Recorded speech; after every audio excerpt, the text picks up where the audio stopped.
अस्सलाम वालेकुम नाजरीन, उम्मीद है आप लोग खैरियत से होंगे। नाजरीन, आज 1 जनवरी है, आपको नया साल मुबारक। और आज नए साल के मौके पे एक अजीब वारदात हुई। एक्सप्रेस ट्रिब्यून, जो कि एक इंग्लिश न्यूज़पेपर है, एक्सप्रेस जिनका उर्दू अखबार भी है और टेलीविज़न चैनल भी है, तो इंग्लिश न्यूज़पेपर में एक आर्टिकल पब्लिश हुआ, एक ओपिनियन आर्टिकल। और कुछ देर के बाद वो आर्टिकल गायब हो गया और वो सारे दिन से सोशल मीडिया पर डिस्कस हो रहा है। आर्टिकल को हटाने का मकसद क्या था? मकसद ये था कि ये चीज़ें डिस्कस ना हो, लेकिन वो फिर भी डिस्कस हो रही हैं और ज़्यादा डिस्कस हो रही हैं।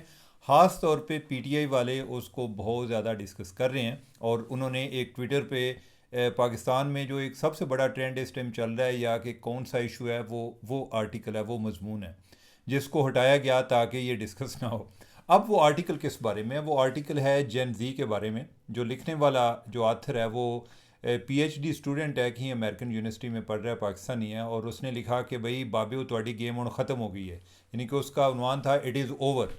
कि जो बूमर्स को उसने मुहातब किया हुआ है। बूमर्स वो लोग हैं कि जो 60 साल या 60 साल से ऊपर के लोग हैं, उनको बूमर्स कहते हैं। वो जो मुख्तलिफ जो एक क्लासिफिकेशन है, जिस तरह जेन जी वाले जो हैं, ये 1997 से लेके जो 2012 के दरमियान पैदा हुए, जो अभी टीनेजर्स हैं या आगे कोई मिड 20s में हैं, इनको जेन जी कहते हैं। तो उसने कहा जी कि बाबियो तुम्हारी गेम ख़त्म हो गई है। जेन जी जो है वो आप पर ट्रस्ट नहीं करती, वो आपकी बात सुनने को तैयार नहीं है। वो बाबों के साथ साथ फ़ौज को भी मुखातब था कि आप जाकर स्कूलों में, कॉलेजों में आप जितने चाहे पैट्रियटिज़म के लेक्चर दें, ये लोग आपकी बात नहीं सुनते। मतलब उसका ये था कि ये नहीं है कि ये गद्दार हैं, ये आप में और उनमें एक बहुत बड़ा डिस्कनेक्ट है। आप उन लोगों के मसाइल हल नहीं करते, जो उनके इश्यूज़ हैं वो आपके इशू नहीं हैं, और जो आपके इशू हैं वो उससे उनका कोई कंसर्न नहीं है। अच्छा, उसमें काफ़ी चीज़ें जो उसने लिखी थी, मैं उससे एग्री नहीं करता। यानी कि मैं समझता हूँ कि गवर्नमेंट कई लेवल पर काम कर रही है। और कुछ चीज़ें जो हैं जो थी उससे मैं एग्री करता हूँ। जिस तरह उसने कहा जी कि जिस तरह फ़ोन पर टैक्स है, ये उनका इशू है, इस पर ये वो बात करने को तैयार नहीं है, बल्कि टैक्स ख़त्म करने को तैयार नहीं है। इसके अलावा जो लड़के कोई फ्रीलांसिंग करते हैं बैरून मुल्क से, उन्हें पैसे आते हैं, उस पे इन्होंने टैक्सेशन बढ़ा दी है। तो ये उनका इशू है। तो ये इनकी नज़र में इशू नहीं है, इनकी नज़र में वो एक टैक्स इकट्ठा करने का तरीका है। कोई दो तीन ये इस तरह के कंसर्न थे जो कि बड़े जेन्युइन थे। लेकिन ओवरऑल अगर हम एक ब्रॉडली इस इशू को देखें तो ये डिस्कनेक्ट जो है ना, बहुत ज़्यादा है। ये जो दरमियान में फासले आ रहे हैं वो बहुत ज़्यादा है। ये मुख्तलिफ दुनिया में रहने वाले लोग हैं। हमारी नस्ल के लोग जो हैं, यानी कि मेरे अपने जो कोलीग्स हैं, जो फ्रेंड्स हैं, उनमें से कोई डिस्कॉर्ड एक मैसेजिंग ऐप है वो इस्तेमाल नहीं करता। लेकिन जेन जी जो है वो डिस्कॉर्ड इस्तेमाल करते हैं। मैं कुछ देर से इस्तेमाल करता हूँ, अगरचे मैं जेन जी में नहीं हूँ, लेकिन कुछ अरसे से बावजूद मैं किसी ग्रुप में था तो उधर मैं खुद मुझे तारुफ हुआ डिस्कॉर्ड का। पहले मुझे नहीं आइडिया था। तो अब ये देखें कि मुख्तलिफ लोग, यानी कि हमारे जो लोग हैं, यानी हमारी जनरेशन के, वो कोई व्हाट्सएप इस्तेमाल कर रहे हैं, सिग्नल इस्तेमाल कर रहे हैं। जेन जी का एक और है। अभी जो मूवमेंट्स चल रही हैं पूरी दुनिया में, यानी कि वो एक दूसरे से जेन जी भी सबक सीख रहे हैं। कोई एक जगह पे तख्ता उल्टा रहा है, कोई दूसरी जगह पे उल्टा रहा है। सो मच कि आप अंदाज़ा लगाएं कि मैक्सिको में एक प्रोटेस्ट हुआ और किधर से पता चला?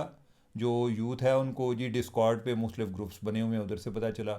उधर से उन्होंने गूगल करना शुरू कर दिया जी बाकी जगहों पर क्या हो रहा है, और उन्होंने भी एक दूसरे को फॉलो करना शुरू कर देते हैं। जी इंडोनेशिया में ये हुआ है, फ़िलिपाइन में ये हुआ है, मडगास्कर में ये हुआ है, नेपाल में ये हुआ है। और बाय द वे जो नेपाल है, उधर जब वो हुकूमत को गिराने में कामयाब हो गए तो उसके बाद फौज ने पूछा कि अच्छा दसो कि हूँ जड़ा अगों सरबराह किनू बनाना है। वो जाके डिस्कॉर्ड पे पोल कराना शुरू हो गए और उधर उन्होंने कहा जी चीफ जस्टिस को बना दें। उन्होंने आके बाहर बता दिया कि चीफ जस्टिस। अच्छा, ये बात मजाक वाली नहीं है, ये संजीदा बात है कि हमारे अपने ही लोग, यानी कि, और ख़ास तौर पे अगर हुकूमत के लेवल से देखें तो जिनको वो रूल कर रही है उनको ये पता ही ना हो कि ये किस दुनिया में रहते हैं। तो ये बड़ा डेंजरस होता है, यानी कि इस पर तवज्जो देने की ज़रूरत है।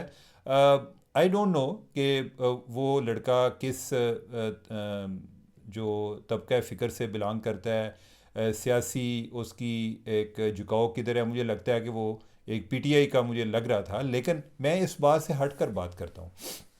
बात यह है कि ये जो हमारी गवर्नमेंट है, इन्होंने कभी यूथ के बारे में सोचा है? तो यूथ की लैंग्वेज को पहले आप अंडरस्टैंड करें, आप उनकी प्रायोरिटीज़ को देखें, आप उनका वर्ल्ड व्यू देखें कि उनको दुनिया कैसी नज़र आती है। हम मुख्तलिफ टाइम पर पैदा होने वाले लोग जो हैं, हमारी अपनी अपनी रियलिटीज़ हैं ना, यानी कि हमारा एक अपना अपना एक कॉन्टेक्स्ट है। अगर आप उसको अंडरस्टैंड नहीं करेंगे तो आप जो है यानी कि आप उनको ऑन बोर्ड नहीं ले सकते, और ये आपके लिए बड़ा डेंजरस है।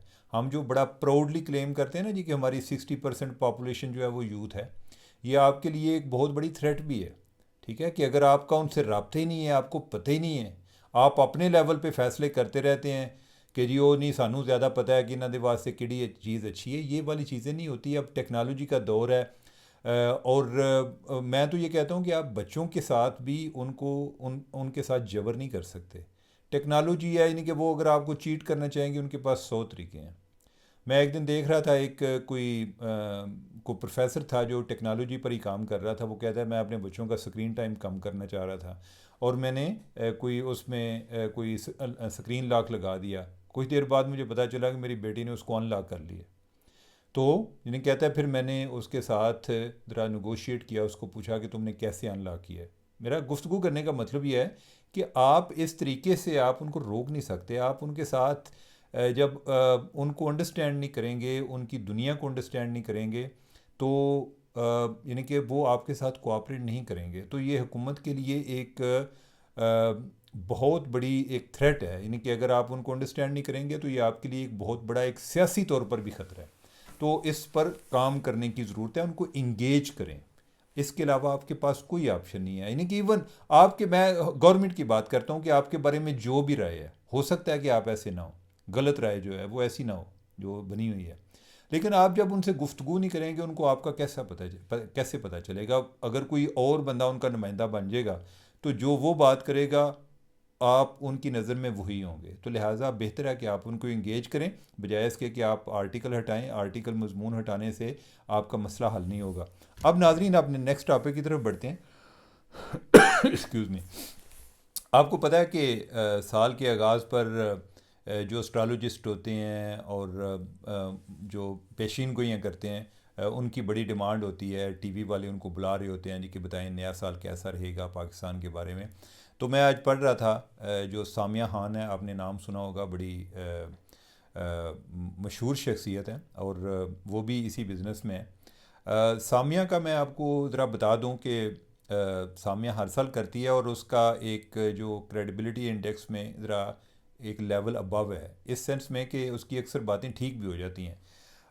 लेकिन यह है कि आपने जो भी बात सुननी है, उसको ज़रूरी नहीं कि आप कहें जी तुसी चाहते हो ठीक हो जाती है, कभी कोई गलत भी हो जाती है। मैं अगर ख़बर देता हूँ तो हो सकता है मेरी 10 ठीक हों, कोई एक गलत भी हो जाए, तो ये मुमकिन होता है। लेकिन यह है कि ओवरऑल उसका जो एक जो प्रिडिक्शन है वो अक्सर ठीक साबित होती हैं। और मैं बल्कि थोड़ा सा एक बैकग्राउंड ये भी बता दूं कि लास्ट टाइम मैंने सामिया से पूछा, यानी कि 2025 के आगाज़ में, कि सामिया क्या बन रहा है, पॉलिटिकली क्या बन रहा है। तो सामिया ने मुझे बताया कि उस टाइम ट्रम्प जो है, ट्रम्प इलेक्शन जीत चुका था। तो मैंने कहा कि अभी तो पीटीए वाले कह रहे हैं कि जो ट्रम्प जो ही उसने ऑफिस संभालना है, तो उसके बाद उसने गवर्नमेंट के, पाकिस्तानी हुकूमत के पीछे पड़ जाना है कि इमरान खान को निकालो। उसने कहा कि मैं आपको बताऊं कि इमरान खान के पास 12 फरवरी तक का टाइम है। अगर वो कोई नगोशिएट कर सकते हैं तो शायद वो निकल आएँ। यानी मतलब ये है कि गवर्नमेंट के साथ या इस्टेब्लिशमेंट के साथ, इन अदर वर्ड्स, वो निकल आएँ। अगर 12 फरवरी गुजर गया तो उसके बाद उसके लिए बहुत मुश्किल होगा। और मैंने कहा कि क्या, यानी कि वो आगे प्राइम मिनिस्टर बनने जा रहे हैं? उसने कहा कि नहीं, प्राइम मिनिस्टर तो खैर बहुत दूर की बात है, यानी कि अभी तो रिहाई की बात हो रही है कि रिहा होंगे या नहीं होंगे। तो मैंने कहा कि नहीं, ट्रम्प भी अब आ गया है तो ट्रम्प तो बहुत ज़्यादा प्रेशर डालेगा। उसने कहा कि ट्रम्प जो है ना, वो अपने कामों में इतना मसरूफ़ हो जाएगा या उलझ जाएगा कि उसको ये इतनी होश ही नहीं रहेगी इमरान खान की। अच्छा, वक्त ने ये भी साबित किया। दूसरा जो है, मैंने पूछा कि फील्ड मार्शल जो है, यानी कि उस टाइम तो अभी जनरल ही थे, आसम मुनीर। तो उसने कहा कि मुझे तो वो दिन ब दिन स्ट्रांग होते नज़र आ रहे हैं। और ये मैं आपको बात कर रहा हूँ जनवरी के अवाइल में, कोई शायद 1 या 2 जनवरी की बात है, 2025 की। वो भी हमने देखा कि वाकई जो है वो बहुत ज़्यादा, यानी कि उनकी एक स्ट्रेंथ में दिन ब दिन इजाफा हुआ, उनके प्रोफाइल जो है उसमें दिन ब दिन इजाफा हुआ। फिर जो है, सामिया ने ये भी कहा, उसने कहा कि मुझे ना 15 फरवरी से 15 फरवरी के बाद 15 मई के लगभग मुझे लगता है कि पाकिस्तान का जो ग्राफ है ना वो इंटरनेशनली बहुत बढ़ जाएगा, ये पूरी दुनिया की डार्लिंग बनेगा। मुझे नहीं आइडिया कि क्या होने वाला है। अच्छा, बाद में हमने देखा उस टाइम के जंग हो गई और उसके बाद जो है जैसे कहते हैं ना कि उसके बाद हमने वापस मुड़ कर नहीं देखा, वो वाली कैफियत चल रही है ओवरऑल। बाकी उसकी वजह से हमारी इज़्ज़त में बहुत ज़्यादा इजाफा हुआ। अब ये है कि जो इस दफ़ा उसने को पेशीन गोई की हैं वो हैं, यानी कि वो कहती हैं जी कि एक नया निज़ाम आएगा, एक नया निज़ाम आएगा। इस साल की बात हो रही है कि इस साल एक नया निज़ाम आ सकता है जिसकी बुनियाद यानी एक नया निज़ाम आएगा जिसकी बुनियाद इस नए साल में रखी जा सकती है। अच्छा, कुछ दिन पहले आपको याद होगा कि हमने ये भी बात की थी, जो सोहेल बड़ाई साहब है उनका कॉलम, और उन्होंने अपने आप को भी हो गया नहीं यार एमी मैं झूठ ही बोल रहे हैं, यानी कि इस तरह कर के कि एक तरदीद के खौफ से उन्होंने ख़ुद ही तरदीद कर दी। लेकिन ऑब्वियसली कोई ना कोई उनके पास को मालूमात कुछ थी जिसकी बुनियाद पर वो बात कर रहे थे कि कुछ ना कुछ है जिसकी पर्दादारी है, कुछ ना कुछ मामला चल रहे हैं। लेकिन उसमें मैंने आपको एक बात बताई थी, मैंने कहा कि शहबाज शरीफ जो है वो तो मौजूदा सिस्टम के लिए या इस्टेब्लिशमेंट के लिए ऐसी थ्रेट नहीं है, बल्कि वो उनके साथ बहुत ज़्यादा कंफर्टेबल है। तो अगर कोई वंडर बॉय आता है जिसका कोई वडाई साहब ने जिक्र किया था, तो वो वंडर बॉय किधर बैठेगा या कैसे बैठेगा। या फिर मैंने कहा कि अगर शहबाज शरीफ जाते हैं तो वो बाहमी रजामंदी हो सकती है, जिसमें हो सकता है शहबाज शरीफ ही कहेंगे यार मुझे कोई मसला है या मैं बीमार हूँ या कुछ वजह, हमें नहीं आइडिया होता ना। बाज़ औक़ात जब बंदा गवर्नमेंट में होता है वो बीमार भी होता है तो हमें पता नहीं चलता क्योंकि ट्रीटमेंट होती रहती है। जब वो जेल में जाता है फिर हमें पता चलता है कि उसको क्या क्या बीमारियाँ थी। तो खैर, इसने जो सामिया ने भी ये बात की है, उसने कहा जी कि 3 लोग हैं जिनका सितारा मजबूत और मुस्तहकम है, इनमें शहबाज शरीफ भी हैं।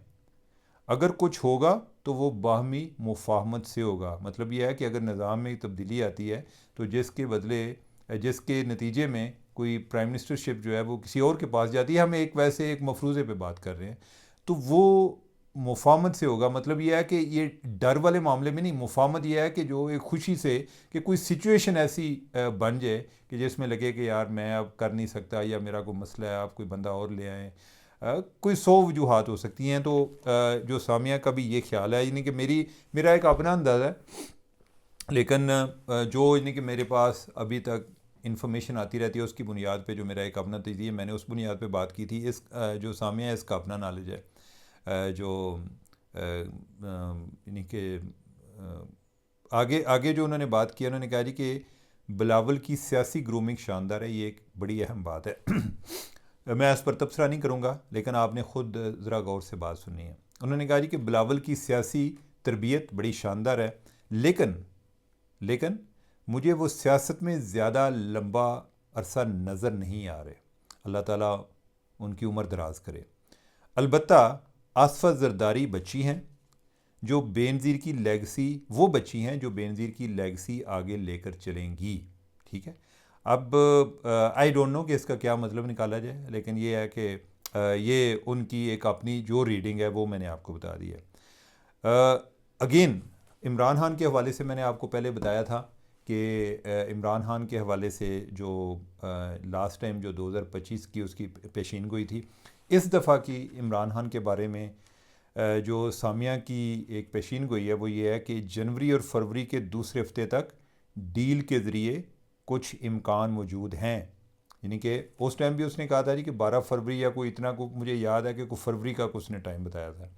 तो इस दफ़ा भी वो कह रही हैं कि जनवरी और फरवरी के दूसरे हफ्ते तक, मतलब यह है कि जनवरी पूरा महीना होगा, फरवरी के दूसरे हफ्ते तक डील के ज़रिए कुछ इम्कान मौजूद हैं, लेकिन इसके बाद ये मुश्किल है। मतलब यह है कि तब तक हो सकता है कि दोबारा से कोई दरमियान में कोई लोग पढ़ें कि अभी जो इनके लिए एक मेन टारगेट है वो तो यह है कि इमरान खान की रिहाई। अगर इस्टेब्लिशमेंट पावरफुल रहती है जो कि अभी है, तो और तो कोई सूरत नज़र नहीं आती कि इमरान खान को उनके लिए वो कोई ऐसे काबिल भरोसा शख्स हैं ही नहीं कि जिनको वो समझें कि ये गवर्नमेंट में आएंगे तो उनके लिए मसाइल पैदा करेंगे। तो लिहाजा गवर्नमेंट में तो इमरान खान की गुंजाइश नज़र नहीं आती। डील ये हो सकती है कि इमरान खान की कोई रिहाई, या ये है रिहाई भी अगर नहीं तो जो मुझे लगता है कि अगर फ़र्ज़ किया कि कोई सिचुएशन ऐसी बनती है तो उसमें पहले स्टेप पर यह होगा कि इमरान खान को कहीं घर मुंतकिल कर दिया जाए, यानी कि बनी गाला में नज़र बंद कर दिया जाए। फिर भी ये नहीं होगा कि फौरी तौर पे कोई रिहाई मुमकिन होगी, फिर भी यही सूरत हाल होगी कि इमरान खान जो है वो कुछ अर्सा अपने बिहेवियर से शो करें कि उन्होंने अपने आप को इम्प्रूव किया है, तो फिर जाके उनके लिए कुछ ना कुछ रिलीफ होगा। अदरवाइज़ मुझे नज़र नहीं आता कि कोई ऐसी सूरत हाल जो उनके लिए होगी कि जिसमें कोई उनको अचानक उनके लिए सारे दरवाजे खुल जाएं और ये कहा जाए कि कोई मिड टर्म इलेक्शन हो जाए और कोई नई गवर्नमेंट बन जाए, उसके चांसेस मुझे नज़र नहीं आते। जो सामिया की जो पुरानी पेशीन गोई थी वो भी यही थी कि भाई कोई रिलैक्सेशन पैदा हो सकती है, कोई रिहाई या घर शिफ्ट होने का। अभी भी मुझे लगता है कि अगर होगा तो कुछ इस तरह का होगा, इससे ज़्यादा नहीं है।